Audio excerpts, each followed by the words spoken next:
యాదగిరిగుట్ట లక్ష్మీనరసింహస్వామి ఆలయంలో నృసింహ జయంతి ఉత్సవాలు అంగరంగ వైభవంగా ప్రారంభమయ్యాయి. నేడు ప్రారంభమైన జయంతి ఉత్సవాలు 11వ తేదీ వరకు జరగబోతున్నాయి. మొదటి రోజు నృసింహ జయంతి ఉత్సవాల్లో భాగంగా ఉదయం స్వస్తివాచనం, విశ్వక్సేన పూజ, పుణ్యహావచనం, ఋత్విక్వరణం, లక్ష కుంకుమార్చన, తిరువెంకటపతి అలంకార సేవ నిర్వహించారు ఆలయ అర్చకులు. సాయంత్రం మత్స్యంగ్రహణం, అంకురార్పణ, హావనం, గరుడ వాహనంపై పరవాసుదేవ అలంకార సేవ నిర్వహించనున్నారు. అలాగే పాకిస్తాన్తో జరుగుతున్న యుద్ధంలో భారతదేశానికి విజయం లభించాలని ఆపరేషన్ సింధూర్లో పాల్గొన్న భారత త్రివిధ దళాలకి సంఘీభావం తెలియజేస్తూ ప్రత్యేక సంకల్పం చేసి నృసింహ జయంతి ఉత్సవాలు ప్రారంభించారు. పర్వతవర్ధిని సమేత రామలింగేశ్వర స్వామి ఆలయంలో నిర్వహించిన చండీ హావనంలో సంకల్పం చేశారు అర్చకులు. ఆలయ ఈవో వెంకట్రావు, ఆలయ అనువంశిక ధర్మకర్త నరసింహమూర్తి, ఆలయ అధికారులు, భక్తులు నృసింహ జయంతి ఉత్సవాల్లో పాల్గొన్నారు.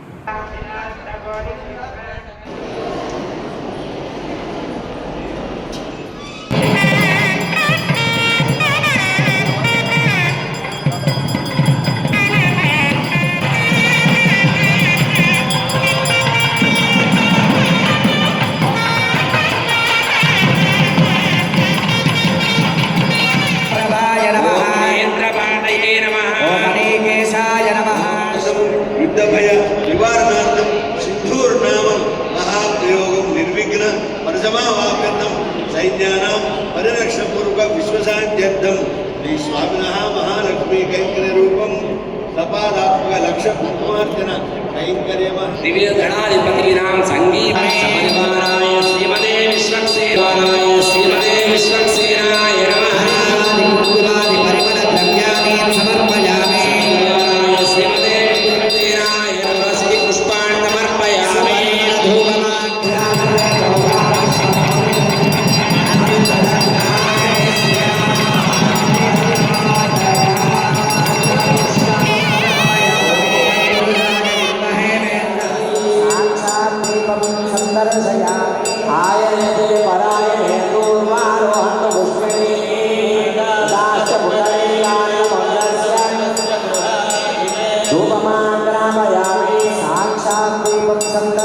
ओम नमो भगवते अनंताय सहस्रशीर्षाय दक्षिणमुदानवसायिने भोगपर्यङ्काय अभिमुखीकरणमुद्राप्रदर्श्य ओम श्राद्धृदयाय नमः।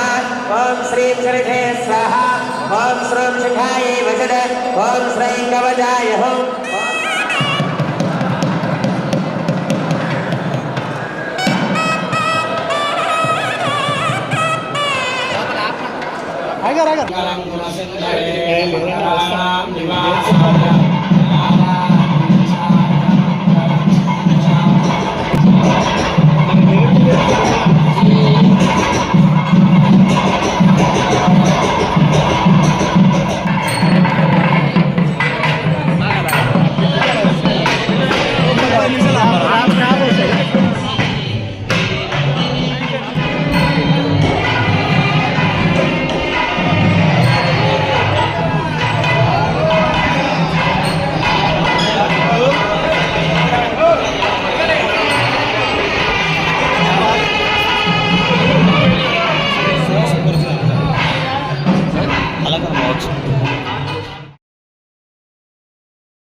శ్రీ యాదాద్రి లక్ష్మీనరసింహస్వామి వారి దివ్య దేవాలయంలో మహావైభవపేతంగా స్వామివారి వార్షికమైనటువంటి జయంతి మహోత్సవాలకు శుభ శ్రీకారం జరిగింది.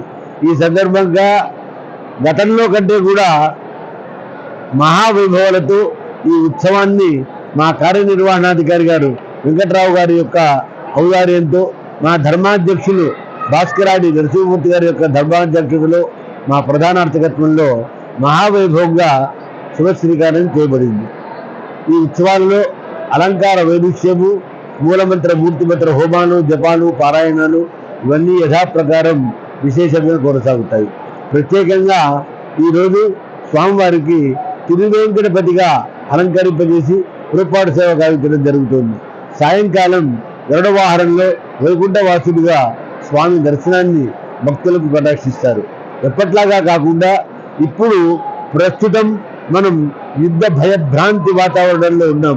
అదంతా తొలగిపోవాలని దుష్ట శిక్షకుడు, శిష్ట పరిపాలకుడు, ధర్మ సంస్థాపనార్థాయ సంభవామి యుగే అన్నట్టుగా ధర్మ సంస్థాపన కోసం స్వామి చండ శాసనుడుగా నృసింహమూర్తే పరదైవం కాబట్టి ఆ స్వామిని భక్తాదులు అందరూ కూడా వేడుకునే రకంగా మా ఆచార్యులు, ఋత్విక్కులు, యజ్ఞాచార్యులు, ధర్మకర్తలు, ఆలయ అధికారులు, ఆలయ సిబ్బంది అందరం కూడా ఈ భారత్ పాకిస్తాన్లో జరిగేటువంటి యుద్ధాన్ని నిర్మూలించడం కోసమై, ముష్కరుని మొట్టబెట్టడం కోసమై మేమందరం కూడా ప్రార్థన చేస్తూ వీర సైనికులకి ఆశీర్వచనాన్ని, మంగళాశాసనాన్ని అందజేస్తున్నాం. స్వస్తి.